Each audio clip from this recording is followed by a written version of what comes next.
हरे कृष्णा। त्वमादिदेवं करुणानिधानं तमालवर्णं सीतावतारम् अपार संसार समुद्र सेतुं भजामहे भागवतः स्वरूपम्। श्रद्धा श्रीमद् भागवतम की जय। भगवान वेद व्यास की जय। श्री गोस्वामी पाद की जय। श्री प्रभुपाद की जय। तो यहाँ पे नारद द्वारा व्यास देव को श्रीमद् भागवतम के विषय में आदेश का पृष्ठभूमि का चल रहा है। भगवान नारद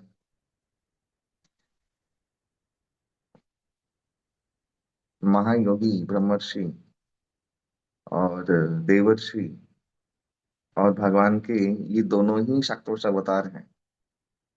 ये गुरु शिष्य, ये दोनों ही शाक्तवश अवतारों में ये वार्तालाप चल रहा है। और इस तरह देवर्षि नारद सुखपूर्वक बैठ गए और मुस्कुराते ब्रह्मर्षि को संबोधित किया। ये संबोधित करते हुए यहाँ पे उन्होंने पराशरीय महाभाग भवतः कथितात्मनः परितुष्यति शरीर आत्मा मानस एव वा। उन्होंने हिंट किया पराशर के पुत्र रूप में, क्या तुम मन या शरीर को आत्म साक्षात्कार के लक्ष्य मानकर संतुष्ट हो? क्योंकि महाभारत में कुछ उन्होंने ऐसा लिखा है कि वो ऐसा ही है। मन और देह को आत्म साक्षात्कार का लक्ष्य उन्होंने माना है कहीं कहीं पर। तो नारद मुनि पराशर पुत्र बोल के ये वाला बात बोले, इसका अर्थ ये है। देखिए, एक पुराण जो है वो आ, दो शास्त्र स्पेशली, क्योंकि हम्म, शास्त्र के अनुसार विष्णु पुराण में भी कई ज्यादा श्लोक हैं, लेकिन जो विष्णु पुराण हम लोग को मिलता है उसमें श्लोक संख्या कम है। इसलिए विष्णु धर्मोत्तर, ये विष्णु धर्मोत्तर जो पुराण है, ये विष्णु पुराण का ही पाठ था। इस समाव अदर इसको अलग किया गया। और विष्णु धर्मोत्तर पुराण की जैसे श्लोक संख्या है और विष्णु पुराण का जो अभी जो पाठ है श्लोक संख्या है, वो दोनों मिला के जो श्लोक संख्या होता है वही शास्त्र में दिया है कि विष्णु पुराण का इतना श्लोक है। तो विष्णु धर्मोत्तर पुराण भी विष्णु पुराण का ही पाठ था और उसको विच्छेद किया गया सुविधा के लिए शायद। तो विष्णु पुराण के प्रणेता वो है पराशर मुनि। एकमात्र विष्णु पुराण जो है वो वेदव्यास से रचित नहीं है। तो विष्णु पुराण जो है उसमें अवश्य ही भक्ति का बहुत सारा आ, भक्ति का सही सही रूप से बहुत सारा उदाहरण उद्धृत इत्यादि सब कुछ दिया गया है। तो उन्होंने जैसे उनको एक ताना मारते हुए पराशर के पुत्र कहा कि तुम पराशर के पुत्र हो, तुम इस बात से अनजान हो कि भगवान श्री कृष्ण भगवान विष्णु की भक्ति ही सर्वोत्तम है। तुमने पराशर के पुत्र होकर अपने पिताजी का लेगेसी मेंटेन नहीं किया, इसलिए यहाँ पे पराशर पुत्र रूप में उनको संबोधित किया। ये बोल सकते थे कि वासिष्ठ आर्य, जैसे महाभारत के इसमें बोलते हैं, क्या नाम है, आ, विष्णु सहस्त्र नाम में वासिष्ठ आर्य, ये बोल सकते थे। लेकिन नहीं, पराशर पुत्र पराशरीय विष्णु पुराण ऑलरेडी प्रकट हो चुका है। हम लोग ये जो प्रणाम मंत्र गाते, नमो ब्रह्मण्य देवाय गो ब्राह्मण हिताय जगत हिताय कृष्णाय गोविंदाय नमो नमः, फिर उस दिन मैं जो वर्णाश्रम का श्लोक सुनाया विष्णु पुराण का श्लोक है। फिर विष्णु शक्ति परा प्रोक्ता कृत तथा परा अविद्या कर्म संज्ञा शक्ति रिष्यते जो श्लोक है, ऑलरेडी सब विष्णु पुराण में ऑलरेडी है और क्लैरिटी के साथ है। हाँ, ये जो श्लोक मैंने बोला, परा प्रोक्ता, तीन शक्ति भगवान श्री हरि की। एक है पराशक्ति आध्यात्मिक शक्ति, जो उनकी पराम्बा श्री है, वही प्रतिभातीत होती सीता राधा रानी के रूप में। तो वो है पराशक्ति, उसके अंशभूत है जीव शक्ति। और अविद्या कर्म संज्ञाना तृतीया शक्ति दृश्यते। और अविद्या रूपी ये माया है। और तृतीय शक्ति क्या है? हम लोग जो पराशक्ति संभूत है, पराशक्ति से उत्पन्न हुए हैं, लेकिन हम लोग तृतीय शक्ति ऋष्यते, दोनों शक्तियों के बीच में हम लोग रहते हैं। इसलिए हम लोग तटस्थ शक्ति बोलते हैं हम लोग को। तो ये सब क्लैरिटी ऑलरेडी विष्णु पुराण में दिया हुआ है। तो नारद मुनि से उनको एक हास्य करके बोले, पराशर के पुत्र, तुम पराशर के पुत्र हो, तुम्हें ये सब कुछ ऑलरेडी लेगेसी से प्राप्त है। पर तुमने उन चीजों का व्याख्या नहीं किया। तुमने क्या वेदों का व्याख्या किया? यहाँ पे ब्रह्म सूत्र का व्याख्या किया। ब्रह्म सूत्र तुमने खुद रचित किया।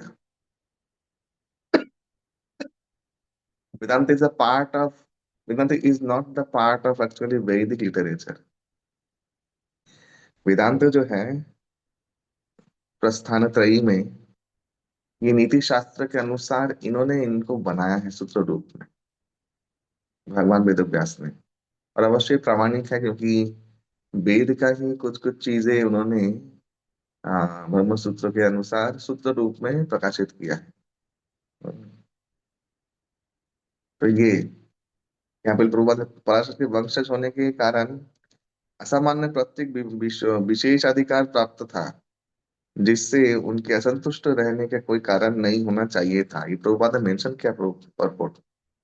Already so many things are there in Vishnu Purana. Vishnu Dharmottara अगर आप पढ़ेंगे, आप उसको कहीं कहीं भी भागवतम के साथ एकात्म समझेंगे। धर्मोत्तर पुराण में हाँ, ये वाला श्लोक भी है। प्रेतान स्वकथा कृष्ण पुण्य सवन कृष्ण, ये वाला श्लोक विष्णु धर्मोत्तर में भी है। विद्यते हृदय संशया, ये वाला श्लोक भी है उसमें। और बहुत सारी पूजा पद्धति है। और शांडिल्य भक्ति सूत्र एक्चुअली उन्होंने लिखा है विष्णु धर्मोत्तर से। बहुत कुछ है, अर्चन इत्यादि पद्धति का वर्णन, और बहुत सारे श्लोक हैं जो विष्णु पुराण का पार्ट है। तो ये इसके बावजूद भी somehow other he neglected, not neglected, he somehow other, वो उसको चूक गए जो उसको लेगेसी मिला था। और इसलिए जेहेतु शुद्ध भक्ति के बारे में यहाँ पे लिखा है, वैदिक फलों को जो 3 नंबर श्लोक है, वैदिक फलों को जो पुरुषार्थ है उसके ऊपर विशद ध्यान दिया उन्होंने। और समस्त जो भी ग्रंथ रचना किया है, और जो भी अ, इतिहास रचना किया है, महाभारत, मैक्सिमम मैक्सिमम उन्होंने ये सब फलश्रुतियां ही दी हैं। और आगे जाकर आप समझेंगे कि त्रैगुण्य विषया वेदा, वेद का जो भी कुछ चीज है त्रैगुण्यमय है, ये भी एक बात है। तो उनके पिताजी कह रहे हैं तृतीया शक्ति निश्चित, विष्णु शक्ति पराप्रोक्ता, पिताजी ये कह रहे हैं।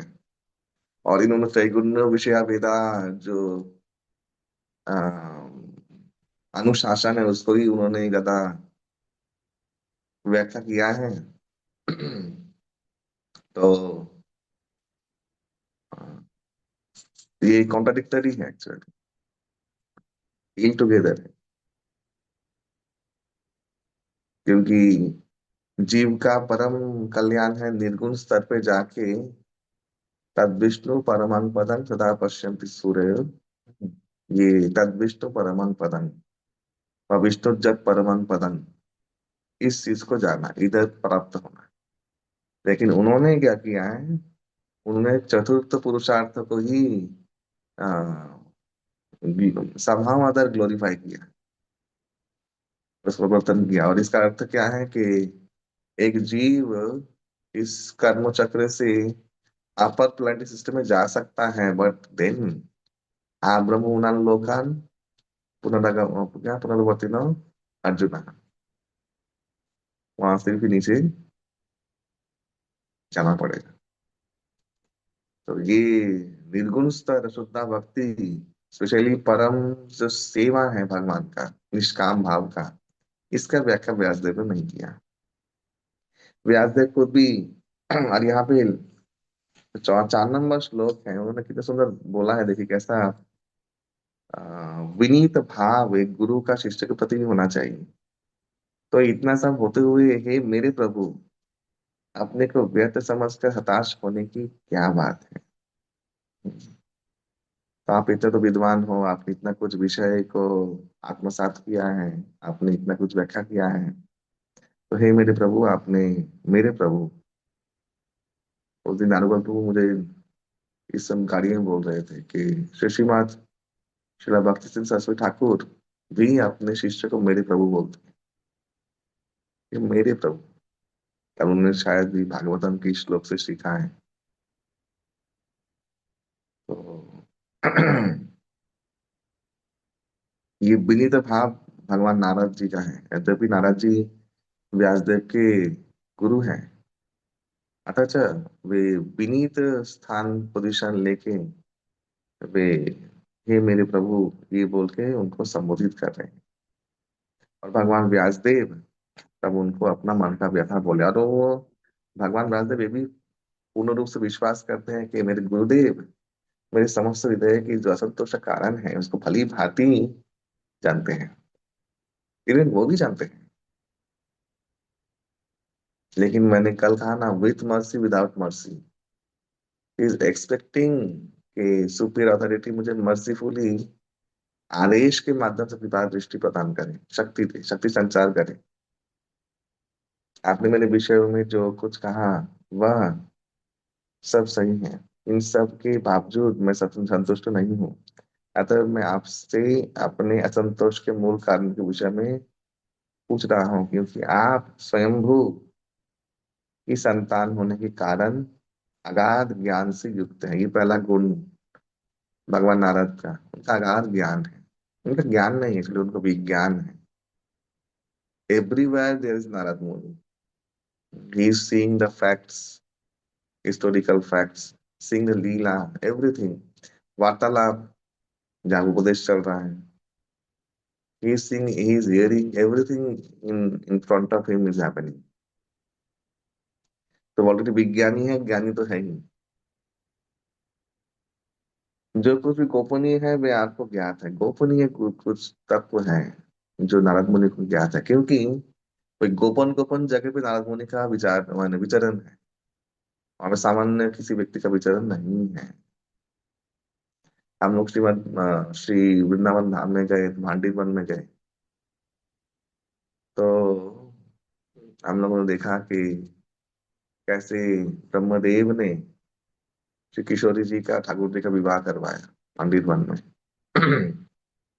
गर्ग संहिता के अनुसार मैंने क्या सौभाग्य से सोचिए, किशोरी जी का कन्यादान नारद मुनि ने किया। He never ever miss the chance. सब जगह नारद मुनि है, समस्त पुराणों में सब जगह पे है, सब जितने भी उपदेश मूलक वार्तालाप है वो नारद मुनि ही नारद मुनि है। भागवतम में कितने जगह पे शुरू होगा नारद मुनि के साथ वार्तालाप, सप्तम स्कंद, अष्टम, इवन द्वितीय स्कंद से शुरू हो जाएगा। तो नारद मुनि को छोड़ के तो शास्त्रों में कुछ भी नहीं है। जितना भी उपदेश आया है नारद उवाच। हम लोग महाप्रसाद गोविंद गाते हैं, कि नारद मुनि बोल रहे हैं इसको, पांडव राज को। हम्म, तो मैक्सिमम जो गोपनीय चीज है, धर्म से तथ्यम निहितम गुहायम, ये तत्व जो है, क्योंकि वो गोपनीयता में वो विचरण करते हैं, इसलिए गोपनीय जो भी कुछ रहस्य है वो जानते हैं। क्योंकि आप भौतिक जगत से, जगत की सृष्टा तथा संहारक एवं आध्यात्मिक जगत के पालक आदि भगवान की पूजा करते हैं, जो भौतिक प्रकृति के 3 गुणों से परे हैं। इसका 2 अर्थ है, एक तो श्री कृष्ण भगवान के वे अंतरंग पार्षद हैं, दूसरा है कि वे भगवान शंकर, भगवान ब्रह्मा, भगवान विष्णु, इन तीनों के पास अबाध विचरण करते हैं। और इसलिए इनके पास सृष्टि का जो रहस्य है वो छुपा हुआ नहीं है। इवन त्रिकालदर्शिता, इवन आगे जाकर सृष्टि में क्या क्या होने वाला है, वे छुपा हुआ नहीं है। लेकिन यहाँ पे पार्थक्य एक चीज है यहाँ पे, दोनों ही भगवदीय अवतार हैं। बट एक व्यक्ति संशय युक्त है और एक व्यक्ति संशय से सदा के लिए मुक्त है, वो नारद मुनि। सदा के लिए मुक्त होने का कारण क्या है? कि वे नारद मुनि हमेशा भगवान की पराशक्ति पराम्बा, जो श्री शक्ति है, उनके आश्रित हमेशा रहते हैं। लाइक हनुमान जी बने, हनुमान जी हमेशा, हनुमान जी को वर भी दिया किसने? श्री जी ने, किशोरी जी ने वर दिया, श्री राम ठाकुरानी ने। तो पराशक्ति के आश्रय में रहना, और यही भगवान ने गीता में कोट किया है 9वें अध्याय में, कि मेरे जो महात्मा से मांग पार्थ दैवी भक्ति आश्रिता, भगवान गीता में कहा है। हाँ, ये वाला चीज यहाँ पे बहुत माने गंभीर रूप से समझने वाला चीज है। महात्मा से मांग पार्थ दैवी भक्ति आश्रिता, और दैवी प्रकृति के आश्रय में रहते हैं लोग। सदा पश्यंती, लोग इससे समस्त बंधन से मुक्त, सदा बंधन मुक्त रहते हैं, सब संशय मुक्त रहते हैं। और सदा ये लोग ट्रांस में रहते हैं।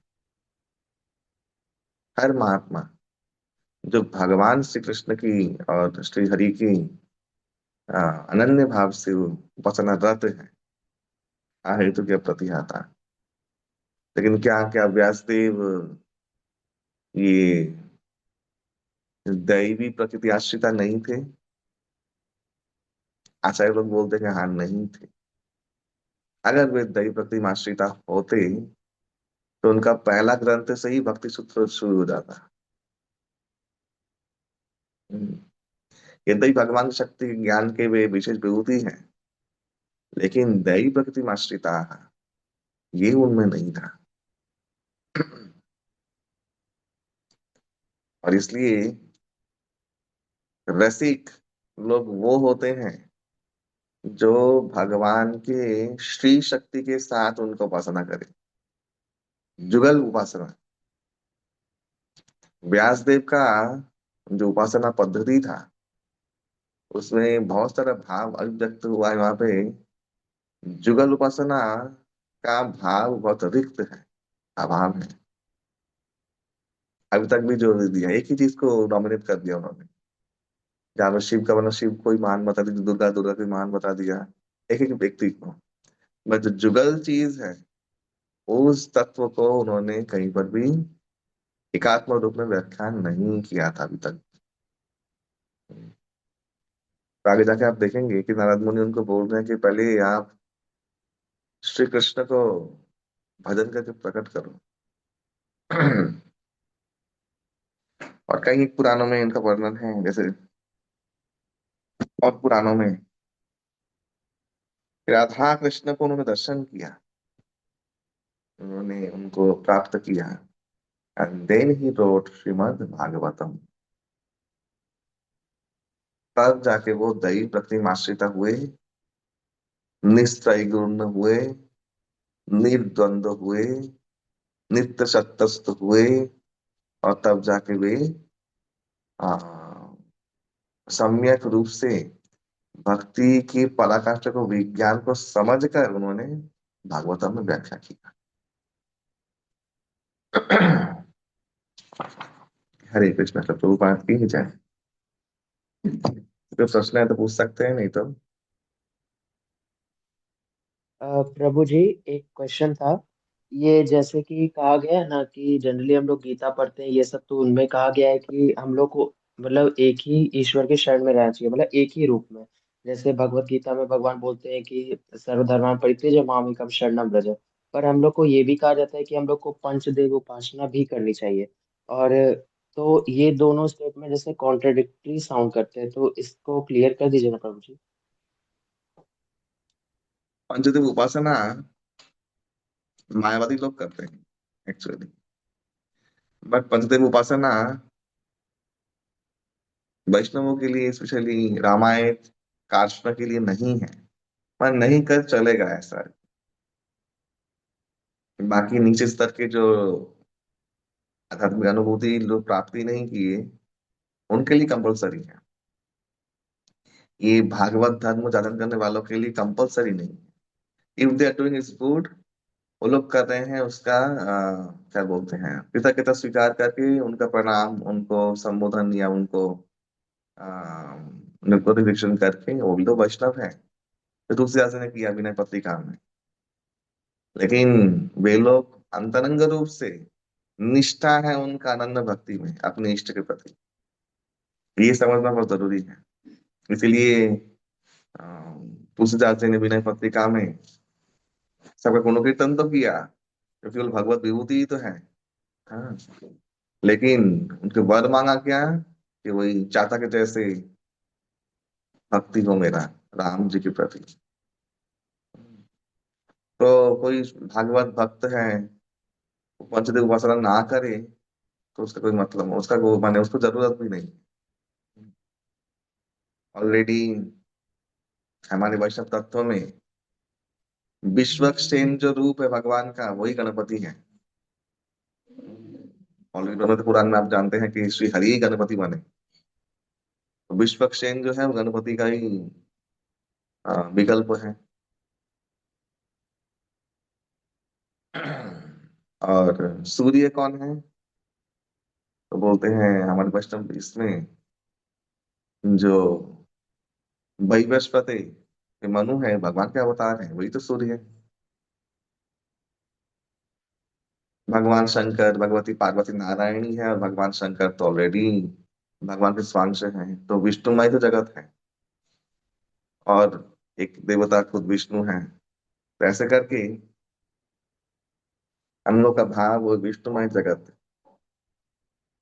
जो पंच देवता का पृथक रूप से, अलग रूप से उनको अभिव्यक्त या उनका अस्तित्व को पृथक रूप से समझता है कि गणपति अच्छा ये अच्छा ये सूर्य है। तो ये जो चीज है ये मायावाद, ये मायावादी धारणा है। हम लोग जो पंच देवता को उपासना करते हैं, उसमें ये भाव अभिव्यक्त नहीं होता, वो एक ही है।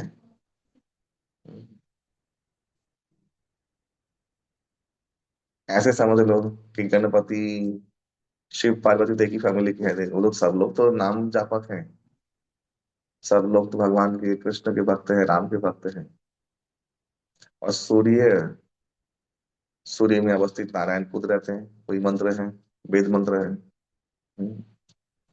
तो ऐसे करके सब अल्टीमेटली कॉजल जो कारण है उसमें ही वे लोग समाहित होते हैं, वो है भगवान श्री हरि। ऐसे भी समझ लो। तो जो भगवत भक्त है उनके लिए कंपलसरी नहीं है, लेकिन हाँ पूजा पद्धतियों में इसका प्रचलन है और ये रहना भी चाहिए।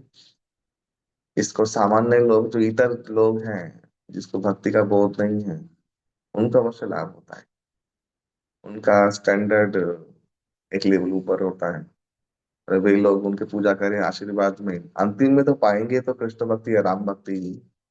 ग्रेजुअल प्रोसेस के अनुसार ये पंच देवता को पूजा करना बहुत बहुत जरूरी है उन लोगों की तो। हरे कृष्णा। अंडरस्टूड। जी प्रभु जी, समझ गए। हरे कृष्णा। हरे कृष्णा। और कोई प्रश्न है?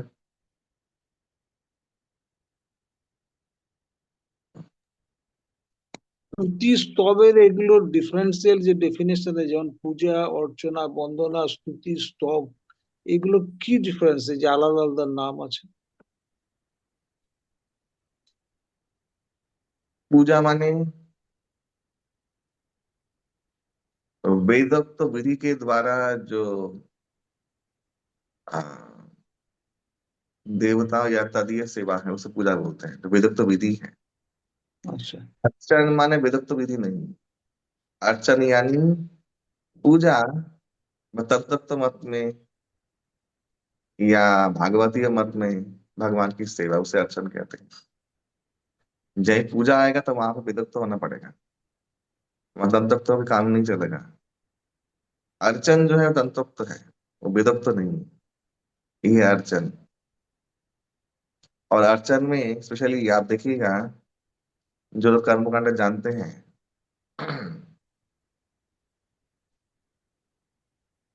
बंगाली में कहावत है, धर तख्ता मार पेड़े। पूजा ऐसा है, बट अर्चन इज मोर, अर्चन जो चीज है वो मोर डिवाइन है, वो बहुत आत्मसात सेवा है जो वैष्णव लोग करते हैं। भगवान को प्रेम से निलाना, और ये, हाँ वो है विधि, तंत्र तो विधि है, अभिषेक इत्यादि। हाँ, तो वो है अर्चन। वंदन क्या है? वंदन ही स्तुति, स्तुति और वंदन में कोई डिफरेंस नहीं है। और बस ये स्तुति स्तव, ये बंधन में ही आता है, ये अलग कुछ नहीं। और वो बंधना कुछ भी हो सकता है, वेदोक्त तंत्रोक्त, माने निगमीय आगामीय, जो भी प्रार्थना आपको सुलभ लगे, अच्छा लगे, तो वो। लेकिन हाँ, भक्तों को अवश्य ही, अ, मैं एक और चीज बोलता हूँ, जो भागवत उक्त जो प्रार्थना है वो ज्यादा करें, उससे लाभ है। वेदोक्त का अधिकार नहीं है किसी को, और वेदोक्त प्रार्थना शाम को नहीं किया जाता। तंत्र तो प्रार्थना में बहुत कुछ गड़बड़ हो सकता है, क्योंकि फलश्रुति इत्यादि में सकाम भाव हो सकता है। लेकिन भागवत उक्त जो प्रार्थनाएं हैं स्पेशली, वो निष्काम भी है, उसमें कोई विधि विधान भी नहीं है, कोई अ, ऊंच नीच भी नहीं है। वे सब लोग वे चीज गायन करके स्तुति कर सकते हैं, वंदन कर सकते हैं। तो ये चीज आपको ध्यान रखना है। जैसे पुरुष सूक्त मंत्र, प्रभुपाद वंस एक्चुअली डिनाइड कि डोंट चैंट पुरुष सूक्त मंत्र। विदेशी लोग थे, ये लोग वेद मंत्र जप करने के अधिकारी नहीं है, प्रभुपाद ने इसलिए मना किया होगा पता नहीं। लेकिन प्रबंध ने कहा कि अभिषेक जब चलता है अवश्य ही ये शास्त्र विधान, तो जो पूजा देगा, तो बोला पूजा क्या पूजा है? पूजा में वही अभिषेक में पुरुष सूक्त मंत्र गाना है, वो भी अपने छंद नाद से, स्वर से। अगर वो नहीं ठीक से स्वर से गाया है तो पूजा आपका एक्सेप्ट नहीं होगा। यही ब्रह्मा जी ने भी महाभागवतम में कहा है। पुरुष सूक्त मंत्र का उन्होंने उद्गायन किया था, भगवान से मिलने गए थे वे, कृष्ण अवतार के पहले, क्षीर सागर में। तो वो पूजा भी शेष हो गया। लेकिन प्रभुपाद ने क्या उसको ये कर दिया कि नहीं, आप लोग ब्रह्म संगीता गाओ। That is more connected, that is more, you can connect to your feeling। और वो ज्यादा भक्तिमय है, और उसका दोष इत्यादि भी नहीं है। शाम को नहीं कर सकते, फिर नाच छंद में गाना, ऐसा कोई, उसमें कोई ऐसी पाबंदियां नहीं है। तो बंधन अवश्य ही, जितना वेद मुक्त तंत्र मुक्त रहे उतना अच्छा है। आराम आराम दूसरे के लोग कर सकते हैं जिनको अधिकार प्राप्त है, ये लोग करे, कोई इसमें कोई गलत गलत नहीं है। लेकिन मैक्सिमम लोग अ, इसके अधिकारी नहीं है। इसलिए वेदोक्त स्तुति जो है उसको बंधन में ना रखें, तंत्र स्तुति है वो बंधन में ना रखें। जो पुराण में स्तुति दिया गया है उसी से आप लोग, उसमें सबका अधिकार है, सबका साथ सबका विकास है, भाव भी अच्छा है, उस प्रार्थना का जो अर्थ है वो भी बहुत अच्छा है। उसी को आप लोग बंधन रूप में चयन करें। ওই যে প্রার্থনা কি মন অর্পণ?